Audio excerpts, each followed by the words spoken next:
আপনি নিজেই বাংলাদেশের স্পিনারদের সঙ্গে খুবই অ্যাটাচড, ক্লোজলি কাজ করেছেন। ভারতের স্পিনার, ইন্ডিয়ার স্পিন অ্যাটাক এবং বাংলাদেশের স্পিনার অ্যাটাক যদি আমি কম্পেয়ার করি, কাদেরকে এগিয়ে রাখবেন? ডেফিনেটলি আপনি দেখবেন যে ইন্ডিয়ান টিমে ৫টা স্পিনার আসছে। তো ওরা আসলে স্পিন ডিপেন্ড। আমার কাছে মনে হয় যে ওদের যে স্ট্র্যাটেজি করছে এটা স্পিন নির্ভরতাও অনেক বেশি। আ তো ওরা মনে করছে যে ওদের স্পিনাররা স্ট্রেংথ ওদের ভালো। তো নরমালি আ ওরা ভালো স্পিন সাইড। এই যে বোলিংয়ের ইউনিটি স্পিন যে ডিপার্টমেন্টটা আছে এটা স্ট্রং। আনডাউটলি এটা হুম। আ আ আমাদেরটাও আসলে রিশাদ আছে, আমাদের মিরাজ আছে বা নাসুম আছে। আ আমাদেরটাও বলব যে আমরাও ভালো।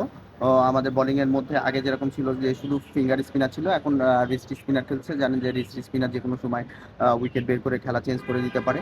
আ তো এইটা আমাদের যে স্পিন ডিপার্টমেন্ট আছে এটা আমার কাছে মনে হয় যে ওদের ব্যাটসম্যানদেরকে চ্যালেঞ্জ দিতে পারবে।